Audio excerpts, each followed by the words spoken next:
Olá pessoal, sejam bem-vindos a mais uma aula aqui do curso Ícone Edu. Na aula de hoje nós vamos fazer um raio-x da prova de Ciências da Natureza do Instituto Federal de Minas Gerais no ano de 2025. Vamos lá? Questão de número 31. Leia o trecho abaixo.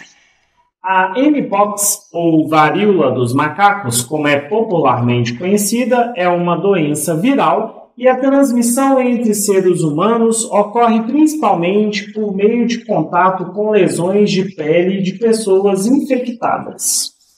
O agente patogênico causador da mpox caracteriza-se por... Então, o agente causador da mpox é um vírus. Um vírus é um ser acelular, ou seja, ele não possui células. Então, vamos lá. Possui célula do tipo procarionte? Claro que não, isso é falso. Ele ser visualizado exclusivamente através de microscópio óptico, todo vírus, toda bactéria tem que ser visualizada por esse meio, não há outra forma. Letra C. Ser um parasita intracelular obrigatório, ou seja, só consegue se multiplicar no interior de uma célula viva. É isso aí. O vírus é um parasita intracelular e a multiplicação dele se dá através de uma outra célula. Ele precisa de uma outra célula para se reproduzir.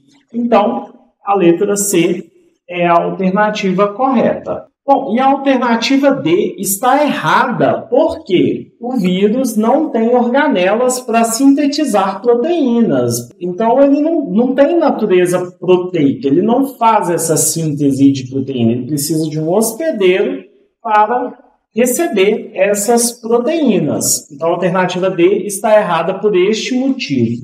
Questão de número 32. Leia o texto abaixo. A descoberta de danos sistêmicos provocados pelo vírus da Covid-19, as mitocôndrias, pode ser a peça-chave para novos tratamentos em quadros graves da doença e casos de Covid longa, segundo pesquisadores. As organelas citadas no trecho acima caracterizam-se por... Então, falou da mitocôndria, né? Possui enzimas digestivas? Não, está errado. Isso aí, quem possui enzima digestiva são os lisossomos, que são responsáveis pela digestão intracelular. Serem encontrados no interior do núcleo da célula, então estamos falando de DNA, né? Então não tem isso. Letra C, constitui o principal local de síntese celular de lipídios? Não. Serem responsáveis pela produção de energia utilizada pela célula. É justamente isso. A mitocôndria, ela é responsável pela respiração intracelular e ela que é responsável pela produção de energia, pela quebra da molécula de ATP, enfim. Tá bom? Então, resposta correta, letra D. Questão 33. Uma das diferenças entre mitose e meiose está no fato que, embora sejam processos de divisão celular, elas geram um número diferente de células-filha, além da quantidade distinta de cromossomos destas células em relação à célula-mãe. Assim, quando consideramos o processo de divisão celular, que gera 4 células-filhas, e cada uma recebe a metade do número de cromossomos da espécie, nos referimos ao processo que vai resultar, por exemplo, na seguinte tipo de célula. Então, aí ele está falando da meiose, que está presente na reprodução. Então, reprodução do ser vivo, não da célula, tá? Na reprodução do indivíduo. Então, isso aí está associado a quem? Aos espermatozoides. Os espermatozoides são produtos de uma meiose no organismo. Tá joia? Então, resposta certa, letra C. Questão de número 34. Diferentes materiais e equipamentos são desenvolvidos e comercializados para o uso em nosso cotidiano, tanto em atividade de trabalho quanto de lazer. Deve-se levar em consideração as propriedades físicas dos materiais que possam funcionar adequadamente. Considere as afirmativas a seguir.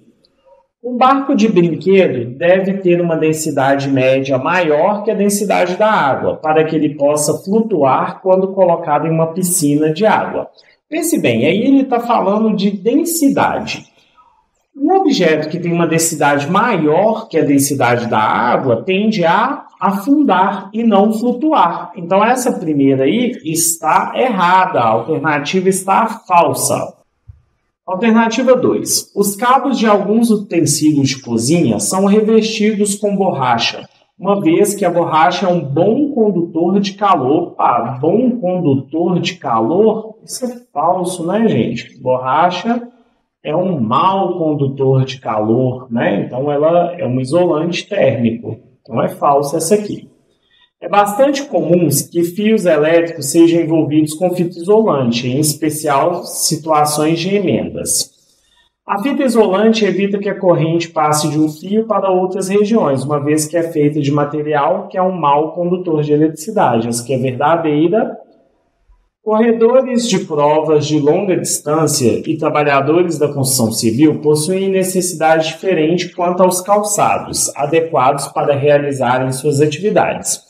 Para um corredor, é indicado um solado com maior elasticidade para maior absorção de impactos durante as competições e treinamentos, enquanto que para um trabalhador da construção civil é indicado um solado menos elástico e que proteja durante o trabalho. Isso é verdadeiro, tá? Um trabalhador da construção civil vai utilizar um sapato apropriado para evitar que caia alguma coisa sobre seus pés, enfim. Então, as alternativas 3 e 4 estão corretas. Resposta alternativa D. Questão de número 35. Vem crescendo o debate e o interesse por temas relacionados ao aquecimento global nas últimas décadas. Da mesma forma, notícias sobre o assunto são cada vez mais veiculadas em diferentes mídias. Entretanto, é preciso ter certo cuidado e conhecimento sobre termos científicos para que conceitos não sejam representados de forma equivocada.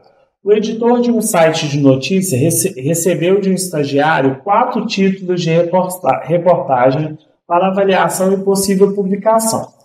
Dentre os títulos recebidos pelo editor, o único que trata os conceitos de forma correta sobre o ponto de vista da ciência é: o aquecimento global tem provocado muito mais calor durante o verão nos últimos anos?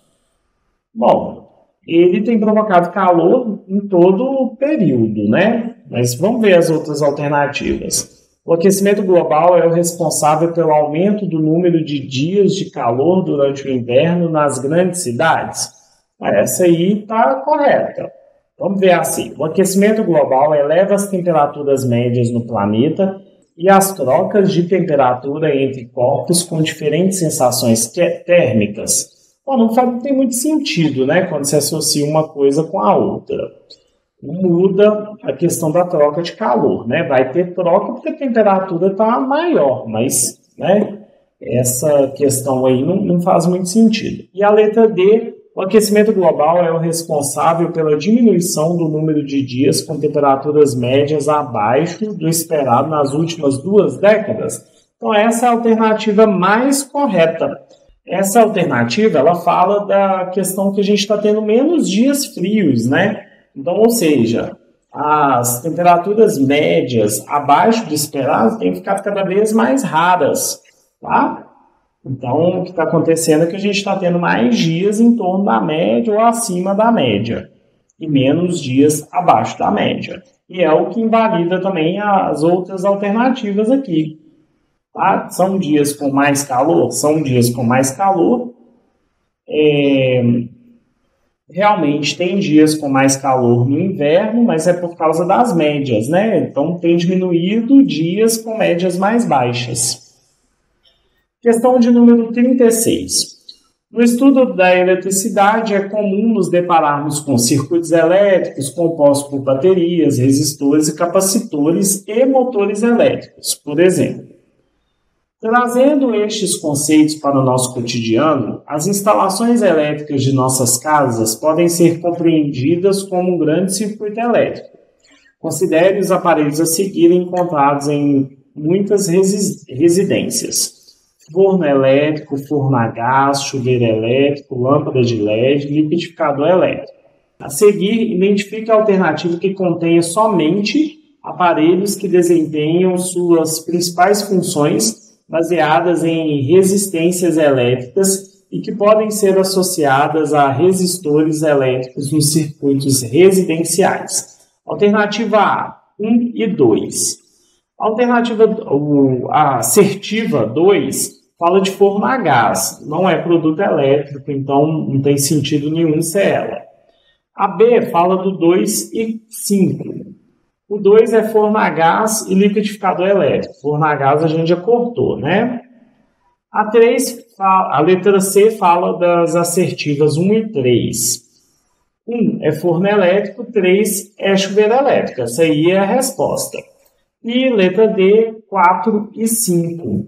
Lâmpada de LED e liquidificador elétrico. Lâmpada de LED, ela não funciona como uma resistência, tá? Então, ela não pode estar nessa alternativa. Se fosse liquidificador, sim. Então, a alternativa correta é a letra C de casa. Questão número 37. O soro caseiro é uma bebida muito hidratante e é constituída por água, cloreto de sódio e açúcar. Essa mistura ajuda a repor sais minerais perdidos em pacientes comumente acometidos pela gastroenterite e pela dengue, por exemplo. Quando dissolvemos completamente o sal na água para o preparo do soro em um paciente, e de acordo com a teoria atômico-molecular, qual é a representação esquemática correta? Então vamos voltar um pouquinho aqui. O NaCl é um sal e ele é um produto de uma ligação iônica. E por ser um produto de uma ligação iônica, normalmente o metal fica com carga positiva quando dissolvido em água.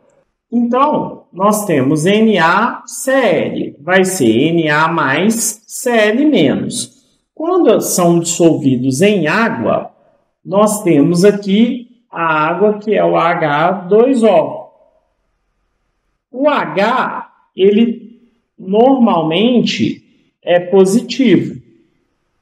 E o O é negativo com relação à molécula da água, tá? Então, nós vamos representar essa molécula aqui, vai ser o H2O. O grande é o O e os dois pequenos são o H, que são positivos. E aqui, representado por esse menos aqui, vai ser o Cl e o mais pequeno vai ser o Na. Então, nós temos que procurar nessa questão uma alternativa que apresente a proximidade entre as moléculas. Então, nessa questão, nós vamos procurar uma representação do Na mais próximo do oxigênio. Então, da bolinha maior aqui. Então, como se ficasse assim, o oxigênio aqui, mais voltado para o Na, e as duas moléculas de hidrogênio do lado oposto, tá? Porque só o Na e o Cl que tem essa desassociação quando misturado em água. A água continua a molécula certinha, H2O. Então aqui, a maior proximidade aqui do que a gente combinou anteriormente é o H mais próximo do Cl, que é negativo, e o positivo estaria o oxigênio aqui próximo dele, que seria o Na+. Então é Cl menos Na+. Então a alternativa A é uma resposta. Vamos ver a alternativa B. Veja que a alternativa B, você tem aqui o positivo ligado aqui a outro positivo, que é o hidrogênio, então não pode ser, porque os opostos se atraem. Aqui nós temos o oxigênio atraído aqui, ok, mas aqui também, em contrapartida, está muito organizado, né? Assim, não está desassociado, né? O Na ele vai se desassociar do Cl, então vão estar bem separados. Aqui nós temos o oxigênio negativo Aqui nós temos o oxigênio negativo e o Cl também negativo. O opostos se atrai, não pode ser essa. Essa aqui não, a letra C não pode ser porque não houve desassociação do Na com o Cl, tá? Então a resposta, letra A. Questão de número 38. O mercúrio é um elemento prateado de elevada densidade, sendo o único metal no estado líquido, em temperatura ambiente. Algumas de suas propriedades, como a abundância isotópica e, respectivamente, massas atômicas, estão representadas na figura a seguir. Bom, o que é a abundância isotópica? É a maior quantidade daquele material que você encontra na natureza. Tá? Então, os materiais eles vão ter diferentes números atômicos, mas aquele que se encontra mais na natureza é aquele que está representado na tabela periódica ou não, né? Então, o metal, né, ou a substância que tem maior abundância isotópica, ele vai ter um número atômico diferente, vai ter essa variação aí para a questão da massa atômica. Então, aqui, o que tem maior abundância tem massa atômica de 202. Quantos elétrons e nêutrons, respectivamente, há no cátion bivalente do isótopo mais abundante? Bom, pessoal, nessa questão é necessário que você consultasse a tabela periódica. Eu fui lá, consultei a tabela periódica e coloquei o elemento aí para vocês. O mercúrio, representado pela letra Hg, ele tem 80 de número de nêutrons e tem massa atômica de 200. Porém, que nesse caso, nós não vamos usar a massa atômica como 200, nós vamos usar como 202, porque nós estamos falando do isótopo mais abundante, que é o que ele fala aqui na questão. Nós sabemos que a massa atômica é igual ao número de prótons mais o número de nêutrons. Então, A é igual a Z mais N. Então, a massa atômica é 202. Então, 80 é o número de prótons. Então, dá para descobrir o número de nêutrons. Então, passa o 80 para o outro lado, uma equaçãozinha básica, né? Então, o número de nêutrons será 122. Então, já está até marcada aqui a alternativa, 122. Mas poderia ser a alternativa A também. Por que não é a alternativa A? Porque aqui eu já estou considerando que o número de prótons é 80. E se ele tem 80 prótons, prótons é carga positiva. E eu estou falando de um cátion bivalente. Ou seja, então um átomo estável tem 80 prótons e 80 elétrons. Mesmo número de prótons, mesmo número de elétrons. No caso aqui, ele não é estável, porque eu estou pedindo um cátion bivalente, ou seja, ele é um Hg mais 2, ou 2 mais.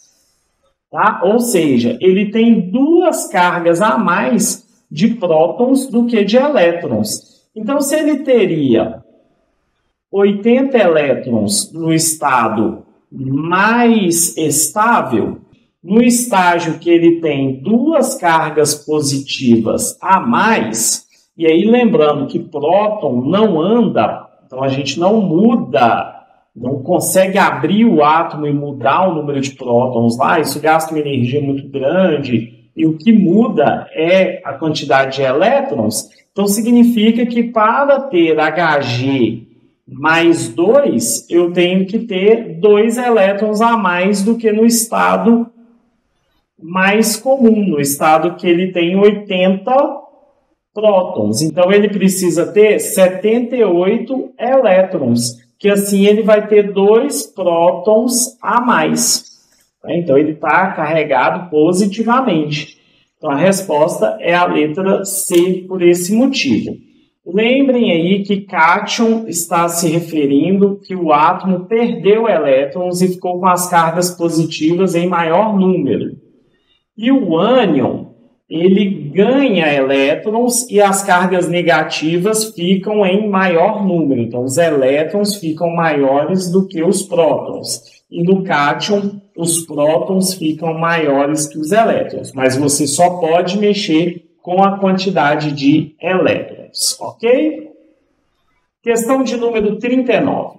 O sódio é um dos metais alcalinos altamente reativos na forma pura. É um metal macio e brilhante. Esse metal pode reagir tanto com o ar quanto com a água, conforme descrito nas equações químicas abaixo. Então, eu tenho 4 moléculas de Na mais uma molécula de oxigênio, forma 2 moléculas de óxido de sódio. Na reação 2, nós temos 2 moléculas de sódio reagindo com 2 moléculas de água, gerando 2 moléculas de hidróxido de sódio e uma molécula de hidrogênio, gás hidrogênio. Os compostos de sódio produzidos nas respectivas reações com o ar e com a água são, então, já falei, né? Um óxido em cima e o hidróxido de sódio. O hidróxido ele é representado por essa letra OH. Toda vez que tiver um OH na fórmula, vai estar relacionado a um hidróxido. Então, já pode cortar aí a alternativa A e B. Então, não pode ser a A nem a B. Então, nós já sabemos que o de baixo é um hidróxido. Agora, para se ter um óxido ácido, você teria que ter presença de H. Não tem presença de H para falar que é um ácido. Então, só pode ser um óxido básico. Tá, ok? E, além disso, a reação de metais com o oxigênio tende a gerar óxidos básicos. Bom, isso é uma informação importante. Questão de número 40. Segundo o Corpo de Bombeiros Militares, existem diferentes classes de incêndios. Quando os bombeiros militares estão diante de uma situação em que o incêndio acontece em líquidos inflamáveis, como a gasolina, graxas ou querosenes, o ideal é combatê-lo com um extintor específico. Um destes extintores contém uma substância que, em condições naturais, apresenta-se em estado gasoso e é um dos compostos formados por ligações covalentes, essencial para a realização da fotossíntese.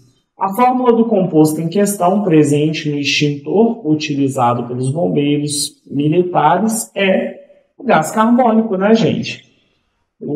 Existem extintores que contém gás carbônico dentro dele, e aí na hora que ele é acionado, ele afasta o oxigênio, né, porque é um jato de oxigênio, vai empurrar as moléculas ali de oxigênio que estão no entorno, e aí, pelo fato de ter um excesso de gás carbônico, a combustão não acontece e o incêndio é encerrado por causa da presença do excesso da concentração de gás carbônico. Então, pessoal, encerramos por aqui a correção da prova do IFMG de 2025. Espero que eu tenha conseguido sanar as dúvidas e tenha feito uma boa revisão com vocês. Forte abraço e até a nossa próxima aula.